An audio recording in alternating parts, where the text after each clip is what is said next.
एक कन्या थी, एक कथा सुनो। एक कन्या थी, उस कन्या ने संकल्प लिया कि मैं ऐसे पुरुष से शादी करूंगी जो कम से कम रोज 1000 संतों को भोजन पवाता हो। कम से कम 1000 संतों को भोजन पवाता हो, उससे मैं ब्याह करूंगी।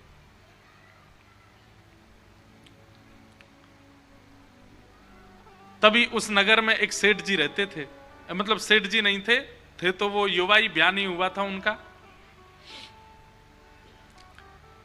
उनको जब ये बात पता चली तो वो भी बड़े भगवत भक्त थे। उनके मन में भी ये भावना थी कि भाई ऐसी कन्या से मेरा ब्याह हो जो भगवत भक्त हो। तो जब उनको किसी ने जाकर के कहा, बोले देख तेरे अंदर जितनी भक्ति है तुझसे भी ज्यादा भक्ति करने वाली एक कन्या मिली हमको। तो जिस रिश्तेदार ने आके बताया, उसने कौन है, क्या नाम है उनका? बोले नाम तो मुझे नहीं पता पर उसका संकल्प सुन ले। बोले क्या? उसने संकल्प लिया है कि मैं ऐसे पुरुष से ब्याह करूंगी जो प्रतिदिन 1000 संतों को भोजन करावे। तो वो जो व्यक्ति थे उनके मन में आ गया कि नहीं, मैं उस कन्या से ब्याह करूंगा, मैं वचन दे के ब्याह करूंगा कि मैं रोज 1000 संतों को भोजन पवाऊंगा। हरपाल जी नाम था उनका।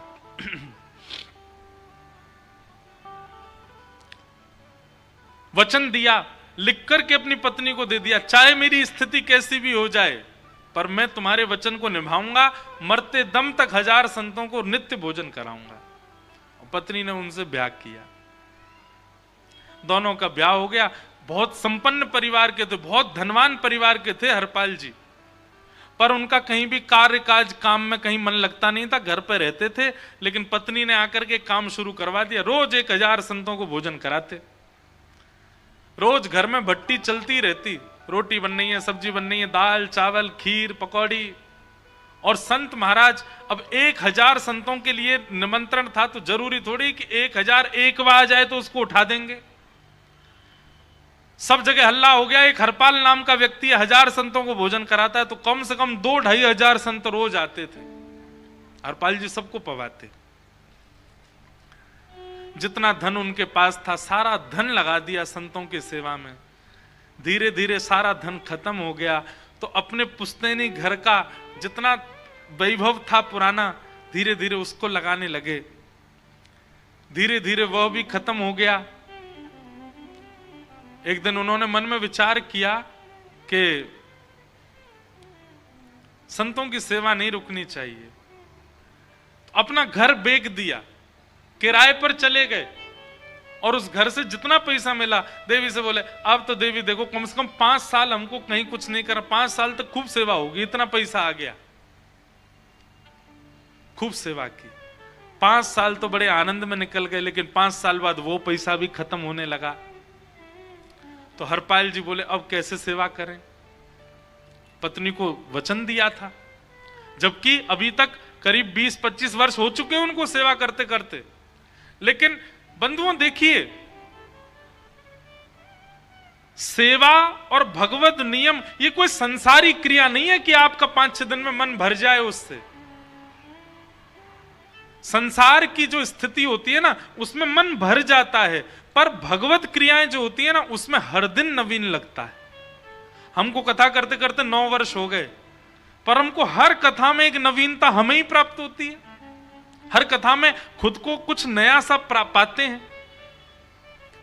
अगर हमारा उद्देश्य कुछ और होता ना कथा का, तो निश्चित हम इससे भी ऊब गए होते रोज कर करके। लेकिन नहीं, हर दिन कुछ नया मिलता है।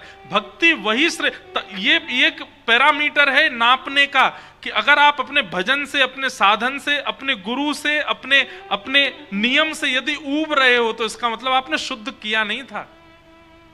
शुद्ध यदि होगा भाव तो आप कभी ऊबोगे नहीं, नित्य प्रति नवीन भाव उत्पन्न होगा। गुरु जी को जितनी बार देखोगे नए दिखेंगे, कथा जितनी बार सुनोगे नई लगेगी, नाम जब जितनी बार करोगे पहले से ज्यादा उत्साह होगा।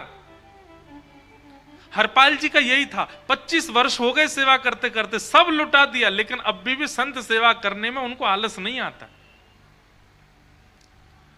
हरपाल जी बोले अब क्या करें, तो उधार मांगने लगे, घर घर जाते और उनसे उधार ले लेते, बोले हम चुका देंगे, आप हमें दे दो। हरपाल जी का अच्छा स्वभाव था, सबने खूब उधार दिया, उससे भी 1-2 साल की सेवा हो गई। लेकिन अब महाराज उन्होंने उधार लौटाया ही नहीं, क्योंकि करते कुछ थे ही नहीं। तो लोगों ने उधार देना बंद कर दिया, बल्कि मंगता और आने लगे उनके पास, हमारा पैसा कब लौटा रहे हो। हरपाल जी सोचने लगे क्या करूं। व्यक्ति जब एक संकल्प धारण करता है ना, तो कुछ समय बाद ठाकुर जी बड़ी कठिन परीक्षा लेते हैं कि यह संकल्प टूटे। एक बात याद रखिएगा, आपने कोई व्रत नियम संकल्प धारण किया है और कुछ समय बाद बड़ी कठिनाई आ रही है उस नियम संकल्प व्रत को करने में, तो यही समझ लेना ये कठिनाई कोई और नहीं, ठाकुर जी ही दे रहे हैं, देखने परखने के लिए कि हमारे हमारे हमारे अंदर दृढ़ता है कि नहीं। हरपाल जी सोचने लगे क्या करूं। तो हरपाल जी ने एक दिन रात में सोते सोते विचार किया, अब और कोई तरीका तो बचा नहीं है, चोरी करने लगे। घरों में जाते और घरों में जाके धन नहीं चुराते, घरों में जाके रसोई में जाके राशन चुराते, दाल चावल चीनी आटा ये सब चुरा लाते लोगों के घरों से, और उनके घरों में जाकर के सब सामग्री निकाल के लाने लगे। संत सेवा नहीं रुके।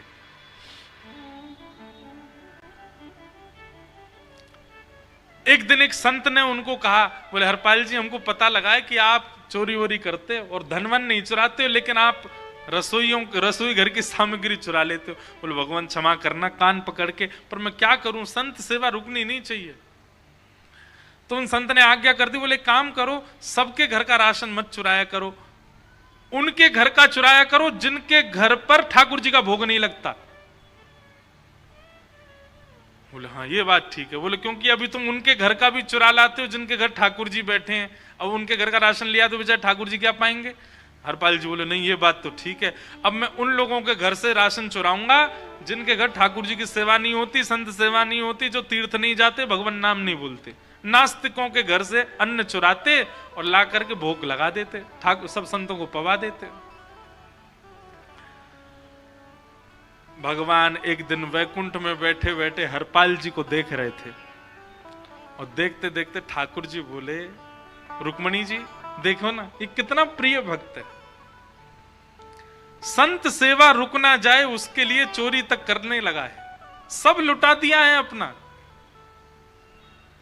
रुक्मणी जी बोले हाँ वैष्णव तो है, ठाकुर जी इस पर थोड़ी कृपा कर दो ना। बोले हमारा बहुत मन हो रहा है इस पर कृपा कर दें।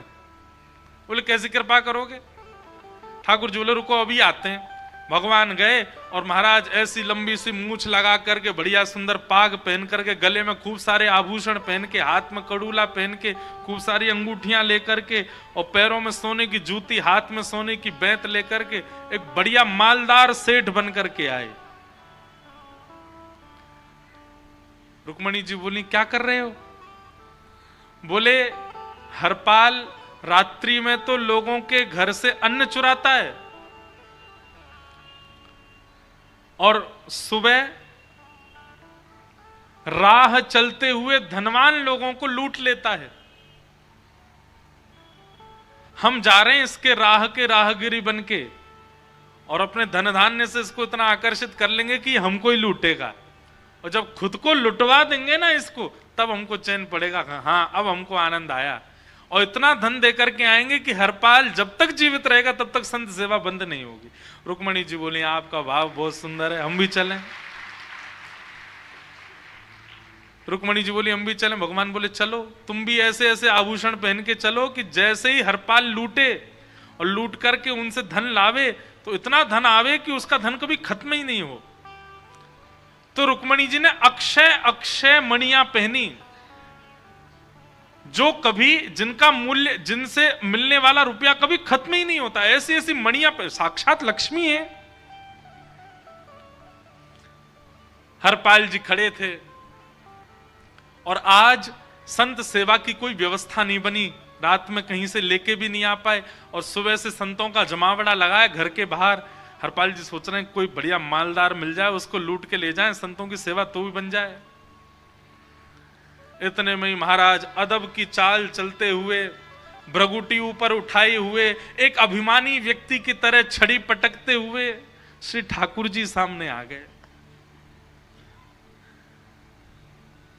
हरपाल जी की जैसी दृष्टि पड़ी, कमल नेत्र हैं पर वृद्ध सा शरीर है और भौएं अपनी चढ़ा रखी हैं, झन झन झन झन करके सारे अंग के आभूषण बज रहे हैं, बढ़िया सुंदर पाग पहनी, सोने की जूतियां।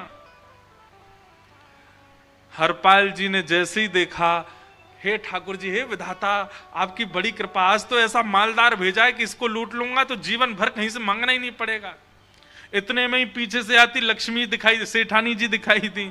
तो हरपाल जी बोला, ओहो, आपने तो ठाकुर जी केवल मेरे अंत तक की व्यवस्था नहीं, मेरी आगे की पुश्तें भी पवा सकेंगी, इतना धन भेजा है, आज तो दोनों को लूट ले जाऊंगा आज। ठाकुर जी अदा में चलते हुए आए, हरपाल जी खड़े थे दीनहीन से बनके। ठाकुर जी ने आके बोली, ए भैया सुनो। बोले हाँ। ये सामने फलाने नाम का गांव है ना? बोले हाँ।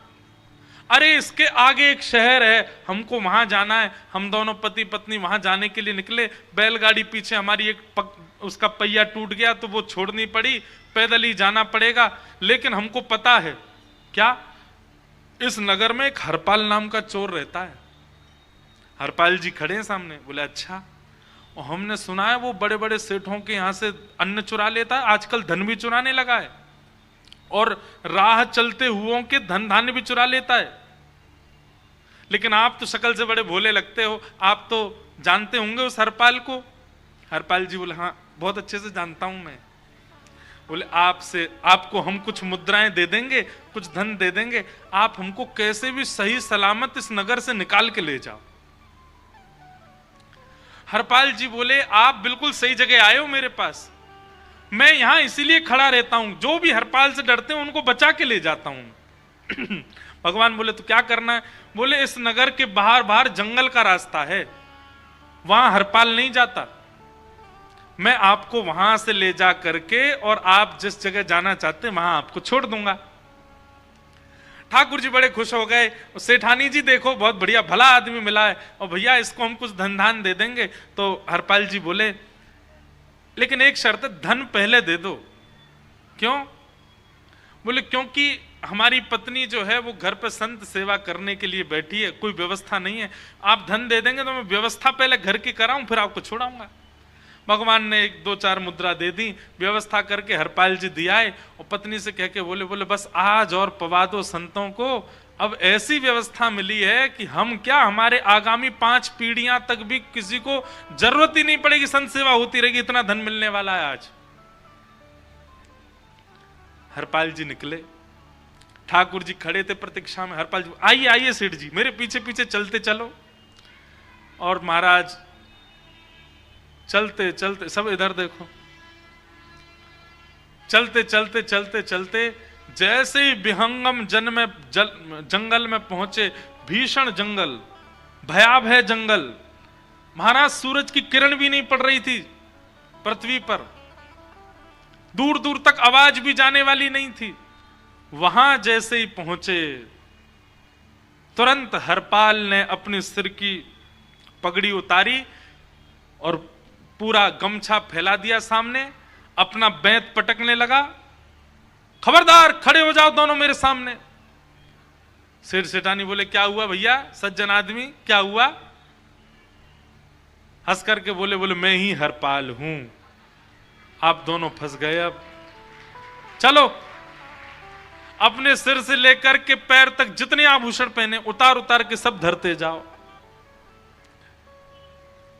रुक्मणी जी ने ठाकुर जी को देखा, ठाकुर जी खड़खड़ कांप रहे थे, हाथ कांप रहे हैं, पैर कांप रहे हैं, और धीमे धीमे सब उतार रहे हैं। रुक्मणी जी धीरे से बोली, हिरण्यकश्यप के आगे नहीं कांपे थे, रावण के आगे आपकी कंपन नहीं छूटा था, ये हरपाल के आगे इतना क्यों कांप रहे हो?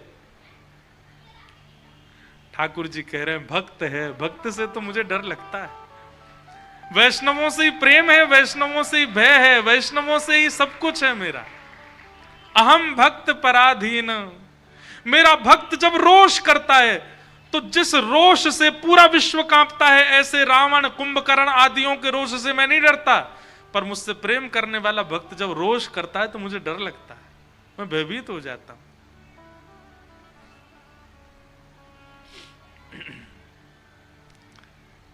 ठाकुर जी उतार उतार के सब धर दिए। सेठानी जी कहां लेके जाओगी इतने गहने? सेठ जी ने सब उतार दिए, तुम भी उतारो। रुक्मणी जी ने भी कान के कुंडल उतारे, बिछिया उतारी, गले के सब आभूषण उतारो के, कड़ूला उड़ूला सब धर दिए। हरपाल बोला, ये बैंत लेके कहां जा रहे हो? इसको भी धरो। बोले भैया बुढ़ापे की हमारी लाठी है, इससे तो हम चलते हैं। बोले लाठी चाहिए तो लो, लकड़ी की लो, सोने की लाठी लेके काय गुजार, इससे कम से कम नहीं तो 10 दिन तक संत भोजन करेंगे, तो धरो इसको नीचे। ठाकुर जी की लाठी ले ली। भैया अब तो हमको छोड़ दो। भगवान ने जैसे हाथ जोड़े तो इकन्नी उंगली में एक अंगूठी पहनी थी भगवान ने, और उसमें बहुत सुंदर एक हीरा चमक रहा था। हरपाल जी बोले, ये कहां लेके जा रहे हो? बोले भैया ये तो हमारी बचपन की है, ये अब उंगली से निकलती ही नहीं है, देखो हमने खूब प्रयास किया, ये आज तक निकली नहीं। सेठानी तुम बताओ। बोले हाँ मैंने भी खूब प्रयास किया, ये निकलती नहीं है, इसको कैसे दे दें? ये तो छोड़ दो। बोले अरे ऐसे कैसे छोड़ दें? इस एक अंगूठी से कम 2 साल तक संत भोजन करेंगे। मतलब हरपाल की दृष्टि में वो धन नहीं है, हरपाल की दृष्टि में वो वैभव नहीं है, हरपाल की दृष्टि में वो संत सेवा है। आप लोग मत करना कहीं ऐसा। बदायूं के रास्ता में खड़े हो गए रात 12 बजे, बिसौली से आने जाने वाले सब करोड़पति लुट गए। क्यों? महाराज जी कथा में सुना गए थे, और उससे क्या किया? अगले दिन रामलीला मैदान में संत भोज करा दिया। ऐसा आप मत करना, ये आपके लिए नहीं है। ये भैया हरपाल जैसे स्वभाव, उनका स्वभाव ही वैसा था, उनके स्वभाव में चतुराई नहीं थी, वो सहज थे, इसलिए उनसे हो गया। आप मत करना ऐसा।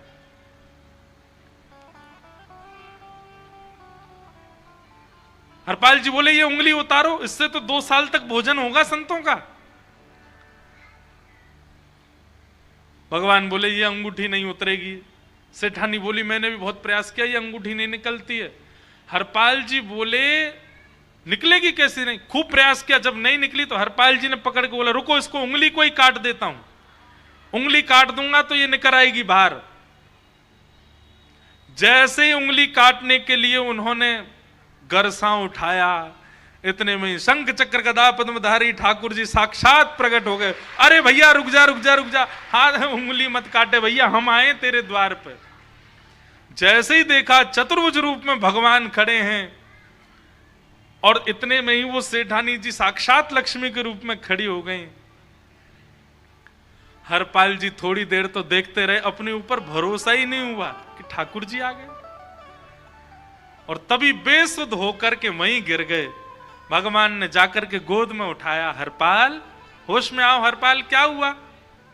हरपाल जी होश में आए, बहुत रोए, चरणों से लिपट लिपट के रोए। मैं कैसा पापी, मैंने अपना घर लुटा दिया, अपना धन धान्य लुटा दिया, अपनी सारी पुस्तकों की संपत्ति लुटा दी, वहां तक तो ठीक था। लोगों से उधार ले ले करके मैंने वापस नहीं किया, वहां तक भी ठीक था। मैंने लोगों के घरों से राशन चुराया, वहां तक भी ठीक था। मैंने राह चलते हुए लोगों को लूटा, वह भी ठीक था। परंतु जिनकी आराधना करते हैं हजारों संत और आकर के मेरे यहां प्रसाद पाते हैं, ऐसे हजारों संतों के आराध्य ठाकुर जी को आज लूट लिया मैंने। नरक में भी मेरे लिए स्थान नहीं होगा। मैंने बहुत बड़ा अपराध किया, बहुत बड़ा पाप किया, बहुत बड़ा दोष हो गया मुझसे। नाथ मुझे क्षमा कर दो, और आप मुझे क्षमा मत कीजिएगा, मुझे तो नरक ही डाल दीजिएगा। आज जो मैंने कृत्य किया है इसकी तो मुझे कभी अपेक्षा नहीं थी। जिन ठाकुर जी पर सब न्योछावर किया जाता है, वो ठाकुर जी आज मुझ पर सब न्योछावर कर रहे हैं। मेरे आगे वो भी थर थर कांप के सब दे रहे हैं। मैं आपकी उंगली काटने तक मजबूर हो गया। मैं महापापी हूं नाथ।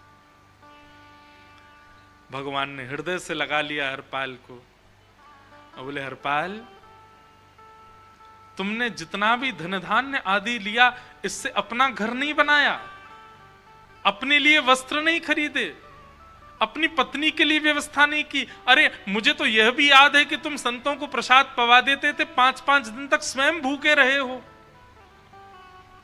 तुम्हारी करनी के पीछे उद्देश्य संत सेवा थी, अपना पोषण नहीं था।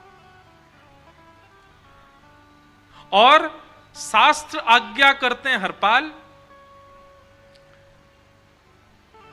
यज्ञ चाहे कोई कहे करे, कथा चाहे कोई करे, पर फल उसी को मिलता है जिसका धन लगा होता है। भले ही संतों को भोजन तुमने कराया, पर तुमने धन और राशन उन लोगों का लगाया जो कभी सेवा नहीं करते थे। अरे तुम्हारी वजह से कितने सेठों को फल मिला है, कितने सेठों को पुण्य मिला है। इसलिए तुम्हारी सेवा पाप नहीं है। और अब मैंने तुम्हें इतना धन दे दिया है कि तुम क्या, तुम्हारी 21 पीढ़ियों तक भी ये संत सेवा नहीं रुकेगी, चलती रहेगी। हरपाल जी भगवान के आगे नतमस्तक हो गए।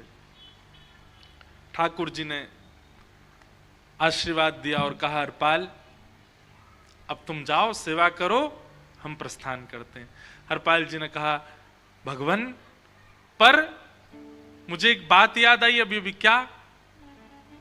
आज इतने वर्षों से मेरे घर संत सेवा चल रही है, इतना सब कुछ होने के बाद आज प्रत्यक्ष मुझे ठाकुर जी के दर्शन हो गए। इन सब के मूल में जो है वो तो मेरी पत्नी है। यदि उसने संकल्प नहीं लिया होता कि मैं 1000 संतों को भोजन कराने वाले से ब्याह करूंगी, तो शायद मैं यहां तक नहीं पहुंचता। आज आपके दर्शन कराने का सौभाग्य भी मेरी पत्नी की वजह से मिला, लेकिन मैं दर्शन कर रहा हूं, वो घर पे बैठी है। नाथ, ये उचित नहीं है, आप कृपा करके मेरी पत्नी को दर्शन दो। भगवान बोले, ठीक है। रुक्मणी और ठाकुर जी दोनों छोटे छोटे बालक बन गए, एक कन्या और एक बालक, छोटे से लाला, और दोनों गोदी में बैठ गए हरपाल जी की। क्यों? भगवान रूप में जाएंगे तो पूरा नगर देखेगा, इसलिए छोटे छोटे बालक बनकर के हरपाल जी गोद में चढ़ करके दोनों गए। और जैसे ही घर में पहुंचे, देवी देखो कौन आए हैं। अरे ये छोटे छोटे बालक कहां से लिया है? बोले गौर से देखो। जैसे ही देवी ने गौर से देखा, इतने में भगवान पुनः प्रकट हो गए और दोनों दंपति को एक साथ आशीष दिया। एक शुद्ध विचार वाला पति जीवन में आ गया और एक शुद्ध विचार वाली पत्नी अगर जीवन में आ गई तो इस स्थिति तक चले जाओगे। इसीलिए कर्दम ऋषि ने 1000 वर्ष की तपस्या के बाद यही मांगा, तथा सचाहम परिवोडुकाम समान शीलाम ग्रह में दधेनुम उपेवान मूलमशेष मूलम दुराशय काम दुदांग्रिपस्य।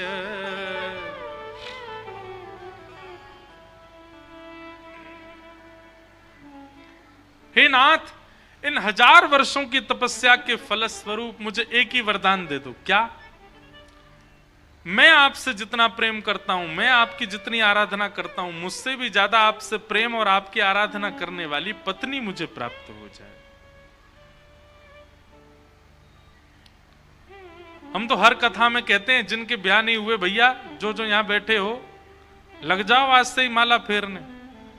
ठाकुर जी से यही मांगो, बोले कि आपका भजन करने वाला पति मिले, आपसे प्रेम करने वाली पत्नी मिले। बाकी सारे गुण तो उसके अंदर आ ही जाएंगे, पर भगवत प्रीति यह गुण सबके भीतर नहीं आ पाता।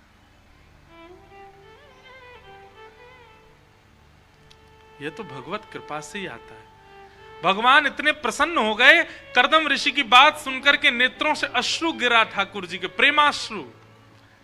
बोले, तुमने 1000 वर्ष की तपस्या केवल इसलिए की कि तुमको एक सत्पत्नी मिले? बोले, जी भगवान।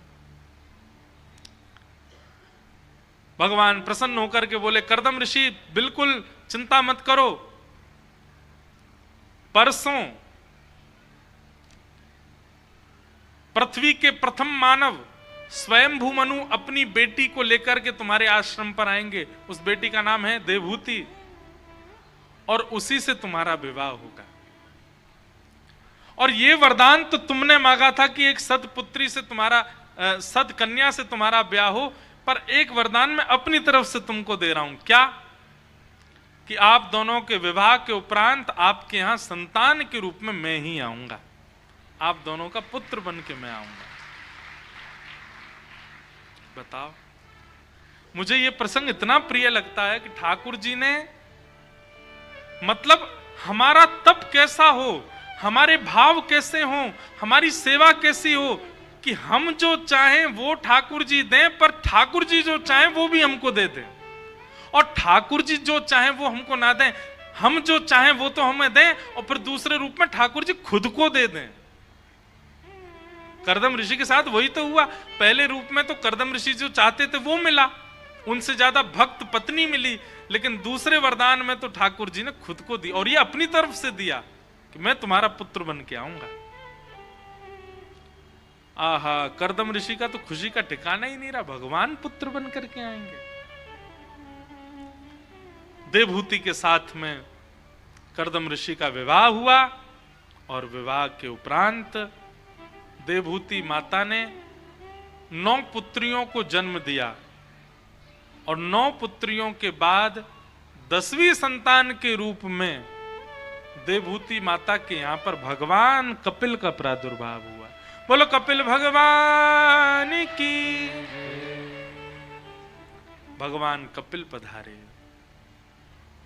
जिन कपिल भगवान ने सांख्य शास्त्र का निरूपण किया, जिन कपिल भगवान की कृपा से आज पूरा विश्व दर्शन शास्त्र से अवगत हो पाया, ऐसे भगवान कपिल का प्रादुर्भाव हुआ।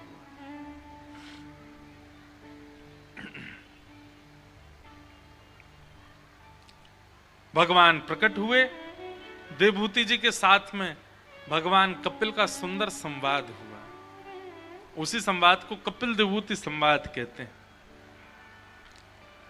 देवहूति माता ने भगवान कपिल से कुछ प्रश्न किए हैं अपने जीवन संबंधी, और उन्हीं प्रश्नों का उत्तर भगवान कपिल एक वृक्ष के नीचे बैठ करके दे रहे हैं। उसी संपूर्ण संवाद को ही कपिल देवहूति संवाद कहते हैं। बहुत सुंदर प्रसंग है, बहुत मार्मिक और बहुत गहरा प्रसंग है। जब विवाह हो जाता है ना, तो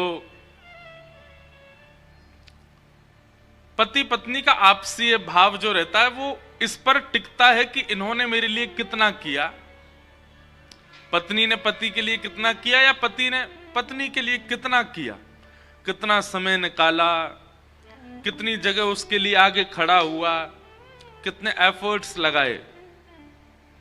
ठीक वैसे ही ठाकुर जी भी देखते हैं। जैसे ही हम वैष्णव बन जाते हैं, भक्त बन जाते हैं, ठाकुर जी भी देखते हैं, ठाकुर जी भी गिनते हैं कि मेरी प्राप्ति के लिए, मुझसे मिलने के लिए, मुझे सुनने के लिए इसने क्या किया, इसने कितने एफर्ट्स लगाए। उससे ठाकुर जी प्रसन्न होते हैं।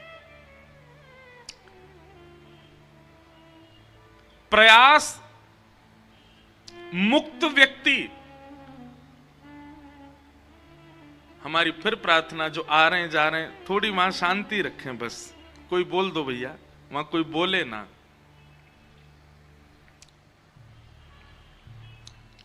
प्रयास मुक्त व्यक्ति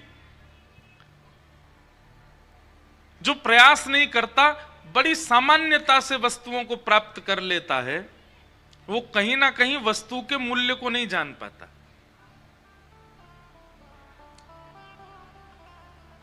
पिता ने बहुत बड़ी संपत्ति बना करके और अपने पुत्र को दे दी, बहुत सहजता में दे दी, तो निश्चित है कि वह पुत्र कभी ना कभी उसके मूल्य को नहीं समझ पाएगा। हो सकता है कि अधिकतर ऐसा देखा जाता है कि पिता की बनी हुई संपत्ति जब पुत्र के पास प्राप्त होती है तो 90% पुत्र पिता के द्वारा बनाई गई संपत्ति का नाश कर देते हैं। क्यों? उन्होंने प्रयास नहीं किया, प्रयास पिता करके गए।